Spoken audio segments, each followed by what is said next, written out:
Facebook, Instagram, Snapchat, Tumblr. These are just few of the social media sites dominated by youth.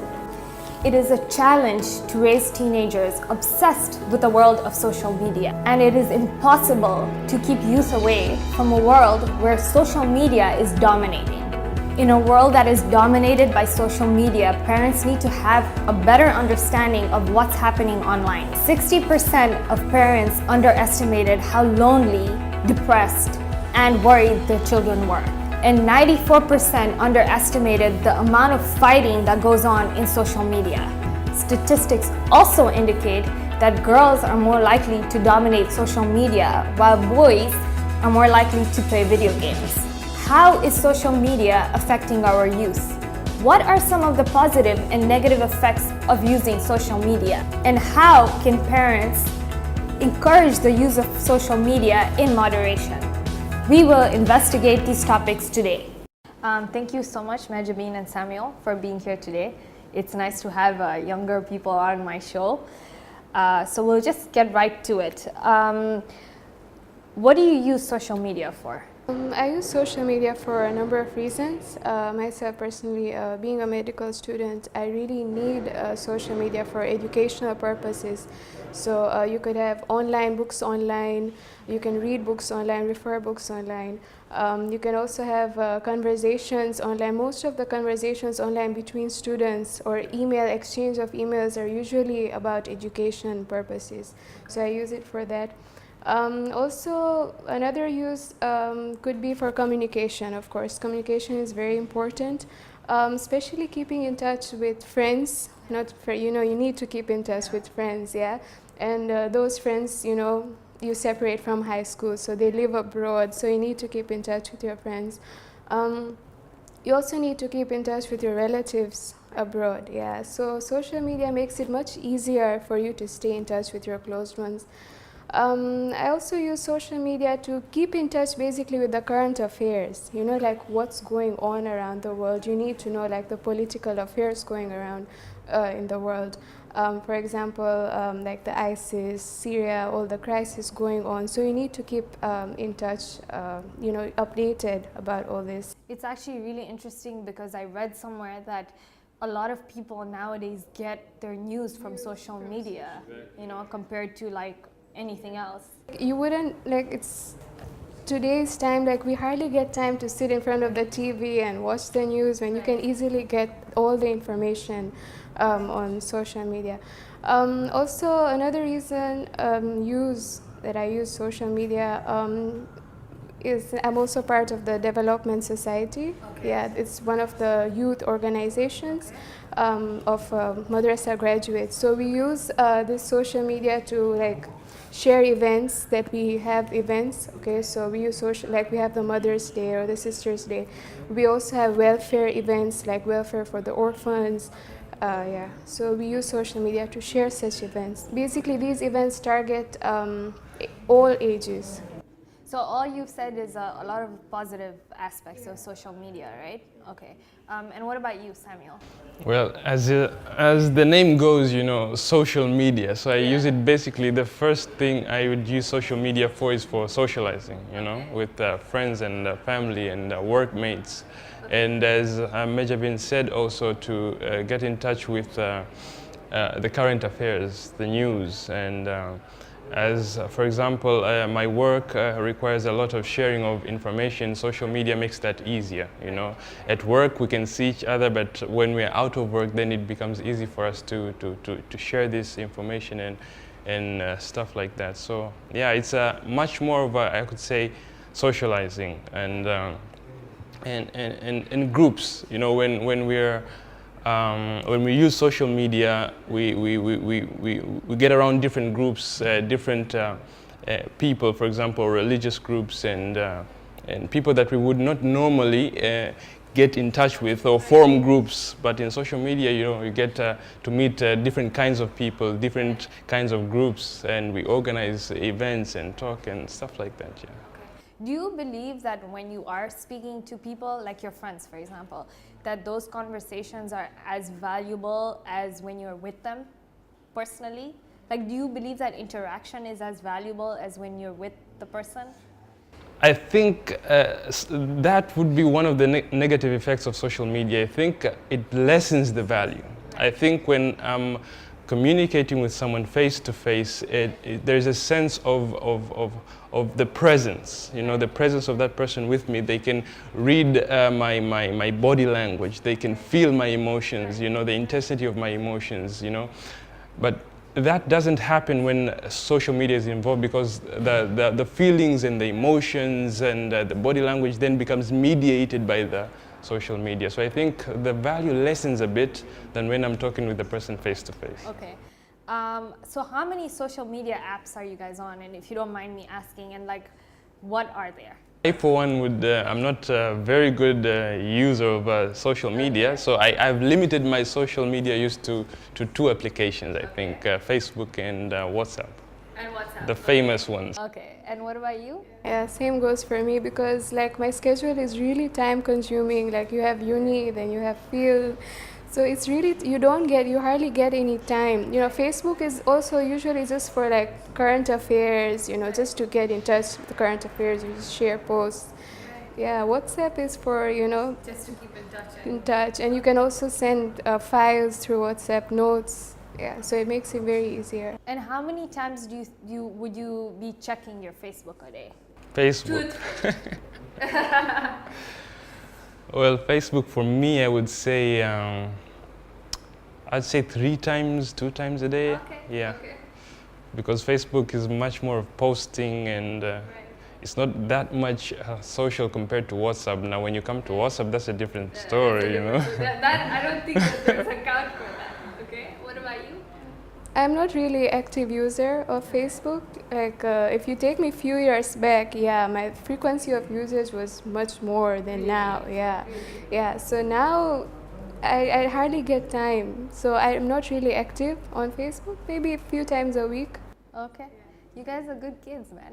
I just, you know, I was reading a lot on youth and social media, and it's scary how addicted youth have become to. You guys have mentioned WhatsApp and Facebook. I can name you another 10, you know, and it's growing. Like you have Facebook, you have Instagram, you have Snapchat, you have Pinterest, you have Tumblr, half of which I haven't even heard about, you know. And it's just crazy how often you will find teenagers on their phone, you know. And I think that when they're away from their phone, they don't know what's happening, you know, like they don't feel comfortable. So they can't function. Exactly. Exactly. Barrage of information. Right. So today's topic is social media, you know, wholly positive or negative? And you know, I want it to be more of a discussion than anything else. So if you guys can just, you know, point out some positive, you know, effects of social media and some negative effects of social media, and then we can conclude on how we can create a balance, you know, in our lives with such a dominating thing. Oh, okay. I think I would start with the positive. One of the main positive effects of social media, especially for youth today, is like when they're approaching their career or something related to career, like they want to make a decision, okay, or they want to choose a university, for example. So social media makes it much easier. Like you can just open social media, you have many universities, so it's easy for them to know which university will meet their needs of what they actually want to pursue. Because you find that some maybe universities here, for example, locally, they only like limit your you won't find maybe a university here on psychology, for example. The scope here is quite low. So a person having a passion for psychology, for example, can easily check online and get a university for psychology. Also, maybe someone, you know, who is not like, you know, who's not into medicine, you know, those nerds, they're not that type, you know. So maybe they have a passion for art. Oh, yeah, so they can easily go on social media and they can have a university that, you know, supports art, and they can have a profession in art. So I think it's really important on this for this reason. Yeah, I think another positive advantage of social media is like the one we just mentioned earlier, the news. You know, staying up to date and current with the affairs, the things happening, the events happening in the world. You see, it's not easy for youth, for example, to go out and buy a newspaper or read a magazine or watch CNN. Yeah, but you see, social media then provides this sort of platform where we can get this news instantly, we can get it fast, and then we have this. You get it in snippets, and clips, so it becomes easy for youth to process this information and get it quickly, and then disseminate it also quickly. So I think that is one of positive aspects of social media. So I would say, even from a business front, not only as a marketing director of METL, but also with my show, I use social media a lot to, to sort of for the branding of my products, to get my products out to the masses, to sort of also with my shows, I post short videos so that people have time to watch them. And I think that a lot of more people watch them on social media than on television, because it's at your convenience and at your time, right? I want to talk about one thing that I've read. A lot of youth now are just so self-involved, and there's a selfie syndrome. I don't know if you've heard of it. That's going on. What is your take on that? I think the selfie syndrome, it's not that it has been brought about by social media. I think it has always been there. It's just that the social media has changed the way we take these selfies. For example, you would see in history, there's different figures like Napoleon, or the presidents and kings. They used to make the sculptures and these images of themselves. So that is a kind of selfie.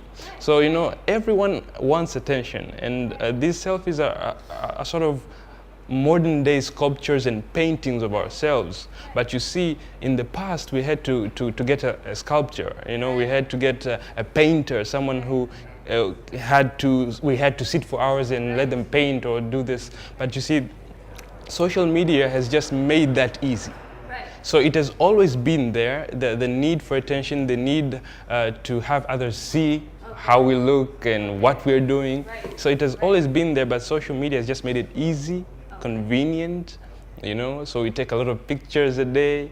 It has always been there, but this easiness makes us get more addicted, I guess. I never thought about it like that. That's extremely interesting. I think that you are right, that people love to be the center of attention. People love to, take photos of themselves. However, one thing that I think social media has brought about is this sort of competition.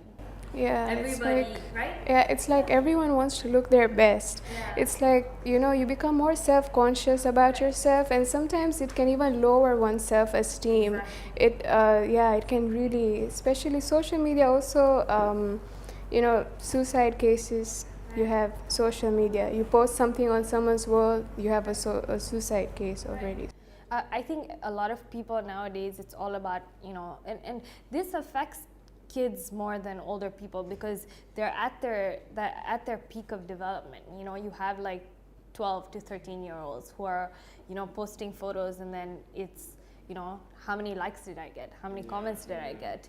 And it's all becoming a huge competition, more. Friends I have on my list, right?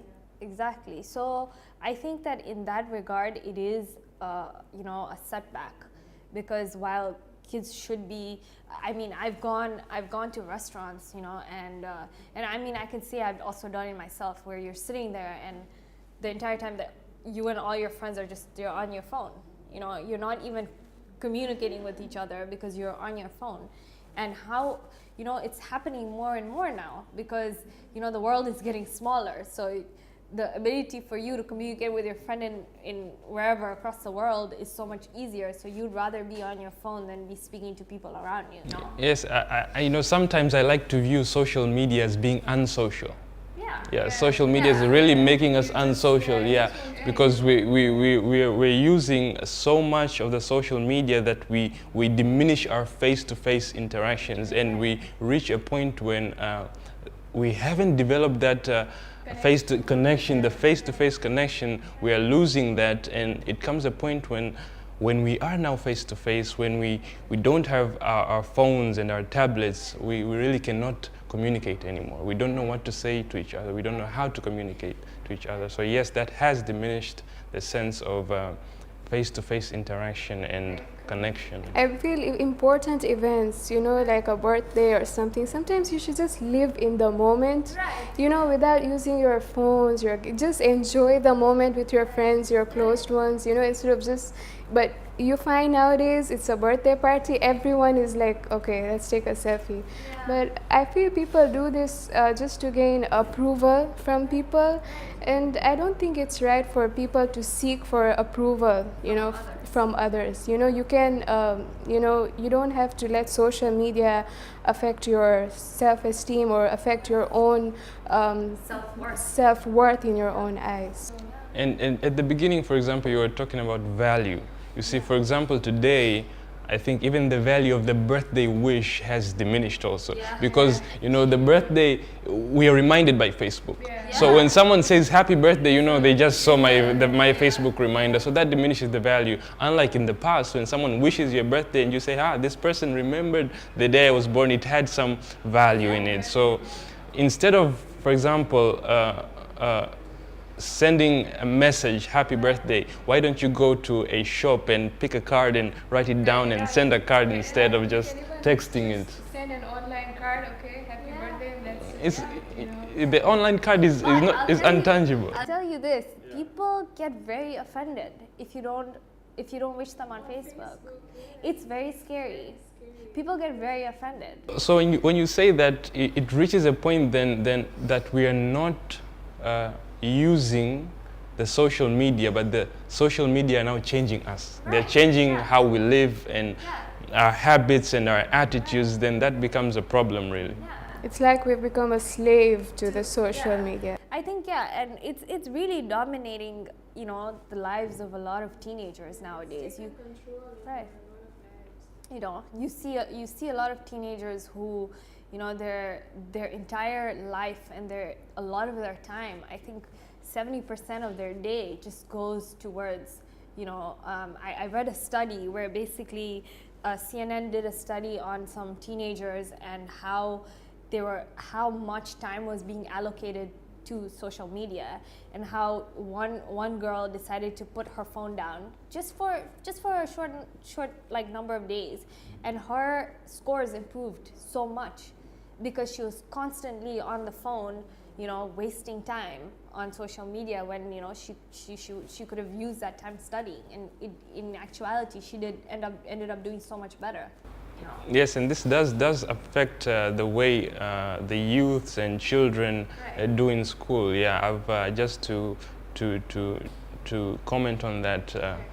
There was also a study that they did a study on teenagers in universities, and they saw that the more they used the social media, the more the GPA grades dropped. So yes, there is a correlation between use of social media and how kids do in school. But just to contrast to what Samuel said, social media also helps students with their assignments and their reports. So like it has an impact because and there also is a social integrated program where students can learn social like online, and it has really improved students' attendance. Like the number of absentees has reduced, the number of attendance has increased, the number of compliance of students to do their assignments and to do their reports has also increased because social media makes it much easier. You have references online, you have books online, you have researches, you have research product, and on top of that you have to meet the deadline. So you have your assignments to complete, you have your reports to do, you have your tests coming up, you have your exams coming up. You wouldn't be expecting a student going to the library, you know, referring to each book, you know, and trying to social media makes it faster, it makes it easier, it makes it more accurate, and it saves a lot of time. So social media is also very important in a student's life too. And these assignments can also contribute to your GPA. So it's creating that balance. That balance, You guys like have the benefit of hindsight, right? You grew up with social media in your lives. what age do you think is appropriate for kids to get into it? That's a really hard question, because I think it depends on the maturity level. Yeah, okay. And I don't think everyone matures at the same rate and at the same time. So I think you just have to know your kids. Right. Know your kids, know your friends, know yourself. But then, if you do know your kids and you do realize your kids are, they're good kids, you're fine with them using social media, and then it takes over their life. I think that's the point where we have to train the kids to maintain that balance in their lives, so that they shouldn't completely be cut off from social media, and they shouldn't be dwell too much into it that it controls their lives. So that's where maintaining a balance is very important. So parents need to train their children. They should be friendly with their children, they should train their children, use it, but to a certain limit. There's a certain limit for it. I'll tell you an interesting statistic I read, that basically girls dominate the social media compared to boys. Boys are busier playing video games, and girls are on social media. And I think that's just the way we are wired. The women are wired differently from men. You see, women, they need the attention, they need the likes, they need the comments, they need those things, unlike men who is self-approval, yes. They're very competitive with other women. So as I said, it's the way they're wired, but then they would have to have self-control. Now, I'll tell you, when I was growing up, and I think that parents play such a fundamental role in your development, and my dad was extremely strict. Like I've said this before, like I had to be a very good student. I'm a golfer, I used to compete. I had to basically, I was on a very strict schedule, and I think that at that time it was very difficult because, at that time kids were off, social media was out, they were having fun, people were on their phones, and I was busy being a nerd and playing golf, and I have to say that it's good to be a nerd, because with hindsight, it's helped so much. I know and I see around so many youth who I can see the lack of self-esteem they have, because you can constantly see the amount that they're posting online, and again, it's just to get this approval from other people, they're feeling like a hole in their life, and it's so important for parents to give their kids this confidence. It might be just through talking, or by throwing them into positive things, into sports, into, getting their attention into reading, or going out, or doing shopping is better than sitting on your phone and posting photos.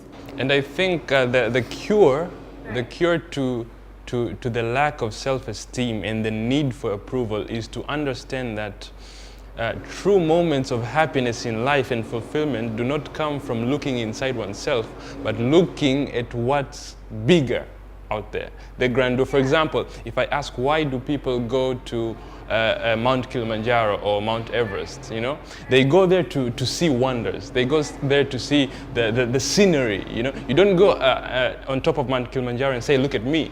No, you go on top of Mount Kilimanjaro and say, look at the scenery. You say, look at how big this is, and this, you get so do something big. Focus greater than yourself. So you, at that point, you don't need to focus on yourself. You need to focus on what you're doing. It's bigger than yourself, and it will affect others in a positive way. So find something to do that's bigger than even yourself. Martin Luther King, he said, and this is so interesting because I love watching Oprah and reading about inspirational people, and he said, not everybody can be famous, but everybody can be great. Yes. And greatness is also the service that you have, to provide to others. Sometimes my Georgetown professor, he used to always say, if you want to be successful, do something that is bigger than yourself. Yes, do something that's bigger. Yeah, something that can help other people, make a difference. And I think that nowadays a lot is about show and tell. There's not much mystery in life, because everything's about putting your private life out there.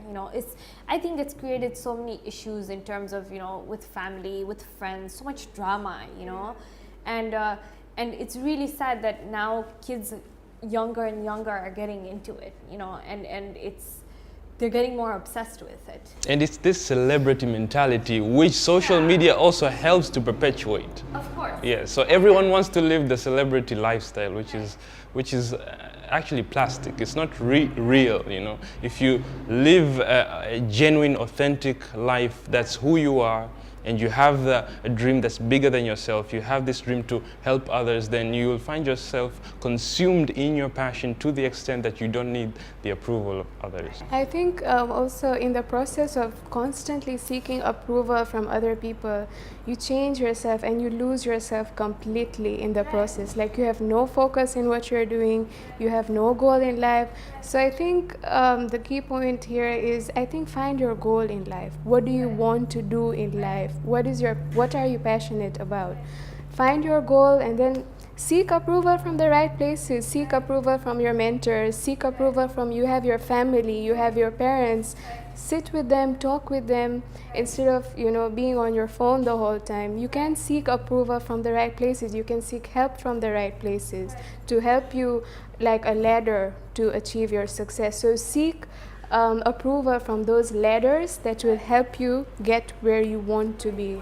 Yeah, I think you guys are very mature for your age. It's fantastic. I was hoping one of you would start talking about, you know, how you love social media and how it's the greatest thing in the world.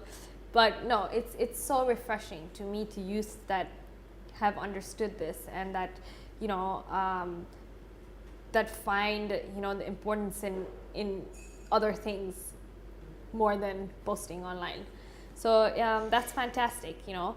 Any other thoughts you have?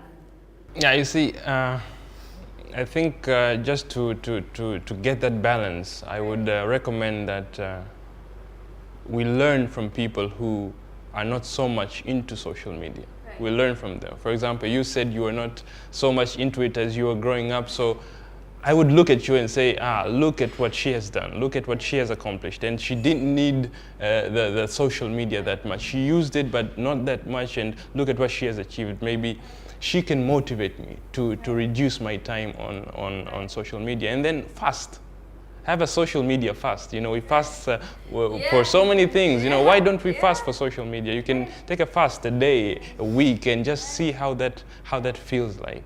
And then acknowledge the presence of people you respect, because there is this thing in social media, it's like we forget ourselves. You know, we say things on social media, we post things on social media that we wouldn't say or do in front of our parents, in front of our teachers. So why don't you acknowledge those people? You see, these people are there, they exist. Maybe they don't see my Facebook post, maybe they don't see my Instagram pictures, but they're there, they exist, I respect them, and I want them to respect me. So I handle myself appropriately when I'm using the social platforms and when I'm not using them, because I acknowledge them. You're just talking about respect, like, you know, it's so sad how I've seen so many parents, and then they're around their kids and their kids are flipping through their phone, and the parents are talking to them and they're like, you know. And it's sad. It's sad that it's reached that point, you know. And I think it's important for parents to lay very important ground rules when their kids are growing up, to make sure that it doesn't take over their lives, you know. Because then it reaches a point where it becomes too late to pull the plug. Also, one point to add to that, I feel it has really limited youth's thinking. Whatever question they have, they don't think, they just search on their phone. So it doesn't let you think, it limits your thinking. So you find a youth maybe at the age of 30, they just don't have that thinking ability. You ask them to solve a problem, okay, let's see online, how do you do it? You see, so it really damages your thinking power in the process. So I think it's also, but also, of course, you should not abandon it completely, because it's also known for reducing stress problems. You know, it prevents stroke. Okay, it helps you with your life, like in general. Of course, it gives you pleasure also. So you should not completely abandon it. I feel in finding a balance, you should first identify your priorities. What are your priorities? Okay, so you have your education as your priority, you have your family as your priority, you have your friends, Okay, so identify your priorities, and then like you can compartmentalize your time. Yeah, so it's like compartmentalizing your time. You give time to your education, you give time to your family, you give time to your friends, not just like online friends or something, like you meet your friends. And then the bit time you have left, you can also give time to social media. So it's all about setting your priorities and compartmentalizing your time. And I think I'd like also to advise the parents, you know, most of the parents and the grown-up, you see, they don't know these things. They don't know how kids use this thing. You see, you find a mother giving their child their phone, and they just flip and download applications and all those stuff. They don't even know. They don't know what's Tumblr. You know, if you ask, Even babies, you know, when a baby is crying, okay, just take the phone. It's not, yeah. So I would advise parents to find out, get with it. What is this? What is it that my child is doing with my phone all this time? You know? That's fantastic. I said that. That's exactly what I've said, is that parents really need to get with it. Parents need to have friendly conversations with their children. They should be like a friend to you. So if you have a problem or anything, you don't have to search online, or you don't have to ask someone. You can just sit and talk to your parents. And just one day, if you leave your phone, just sit and talk to your parents. You'll actually know how cool they really were, how funny they really are, you know. They can share with you, you know, their experiences in their time. You can actually have a bonding. There's certain bonding when you leave your phone and just talk to your parents. So yeah, that is very, very important. I just did some research, and that's exactly what they say, you know, that when you have kids, you need to have an open relationship with them. You know, you need to talk to them. You need to lay boundaries, though, you know, and have consequences. That, for example, if you have a 14-year-old teenager or a 15-year-old, and you know, and he or she tells you, I want to be on social media, open the account with them. You know, make sure that make sure that the privacy settings are on, you know, that they don't share inappropriate information. Give them their space, but at the same time, make sure that you know what's going on. And a lot of times you will see that, you know, a lot of teenagers, they'll get up from their phone and they're upset, you know, or ask them, what's going on? Why are you upset? You should be their confidant. Like any problem that comes, you should be the first one they should actually talk to. Even when they're smiling, you know, they could be smiling in a bad way. Yeah. Right? Exactly. Yeah. I agree with you completely. Parents really need to get on the bandwagon of social media, because it is dominating. It is taking over, you know, everyone's life. Stop it. That's the issue. You can't stop. It will continue to grow and grow and grow, and the next big social media platform will come. And so this cannot be stopped. We have to learn to live with it. We have to learn to use it wisely. Yeah. That's a fantastic way to end today. I think that you guys are very mature, and it was so nice to speak to you, and it's so refreshing to, you know, get your opinion on social media and how to create a balance. So thank you so much for being here with me. Thank you. Okay. It is a challenge to raise teenagers obsessed with the world of social media, and it is impossible to keep youth away from a world where social media is dominating. So what are some steps you can take to ensure a balance in your children's lives? When parents believe their kids are of a certain age, they need to sit with them and open an account with them. They need to make sure that all privacy settings are in place. They need to make sure their kids do not share vital information such as their location, inappropriate photos, their contact information. One of the ways to keep your child in check is to set ground rules. Make sure that your child knows the consequences of going against these rules. Make sure you communicate with your child. It is vital that your teenager feels safe in talking to you. Fear of punishment usually results in isolation and aggressive and rebellious behavior. Keep computers in public locations. Don't violate your teen's privacy without justifiable cause. However, maintain the ability to check up on your teen if they show suspicious behavior. In a world that is dominated by social media, parents need to have a better understanding of what's happening online. 60% of parents underestimated how lonely, depressed, and worried their children were. And 94% underestimated the amount of fighting that goes on in social media. Have conversations with your children about social media. If your teen gets up from their phone feeling sad or upset, make sure you converse with them about it. A CNN study showed that parents who were involved in their kids' social media lives were less likely to have kids that were upset about something that happened on social media. Parents need to encourage their teens to put their phone down from time to time and do other things instead. For example, take your children out, play a sport, do things that do not involve just being on the phone and being at home the entire day. Selfies can drag your teenagers into secret self-loathing.